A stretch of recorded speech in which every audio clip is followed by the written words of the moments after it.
যে জুবিন গাৰ্গৰ লগত থকা দীৰ্ঘদিন কাম কৰি থকা জুবিন গাৰ্গৰ মেনেজাৰ কেইগৰাকী জুবিন গাৰ্গক কেৱল টকা ভটা আহিলা হিচাপে ব্যৱহাৰ কৰিলে।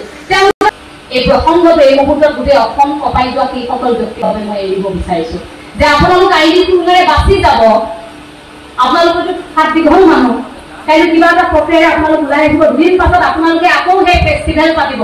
দুদিন পাছত হয়তো শ্যামকানু মহন্তই জুবিন গাৰ্গৰ নামেৰে শ্ৰদ্ধাঞ্জলি অনুষ্ঠান পাতিব, ফেষ্টিভেলৰ নামটো সলাই দিব, কিছু বিশেষ ব্যক্তিক মাতি তাক সম্বৰ্ধনা জনাব, জুবিন গাৰ্গৰ গীতেৰে অনুষ্ঠান আৰম্ভ কৰিব। অসমীয়া আপুনি মই দুদিন কান্দি থাকিলো, কাইলৈ পাহৰিব সেই অনুষ্ঠানত ভাগ লৈ হাত চাপৰিব যাম। ঈশ্বৰৰ আদালতত কথাবোৰ এৰি দিছো এতিয়া যে প্ৰভু তুমি যদি নিৰীক্ষণ কৰি আছা, তুমি যদি চাই আছা প্ৰতি মুহূৰ্তত কি হৈ আছে তোমাৰ সন্তানৰ সৈতে, তুমি যদি সঁচাকৈয়ে কোৱা যে এওঁলোক মোৰ সন্তান, আমি যদি তোমাৰ সন্তান, তেন্তে তোমাৰ ওপৰত প্ৰভু কথাবোৰ এৰি দিছো, বিচাৰ তুমি কৰিবা।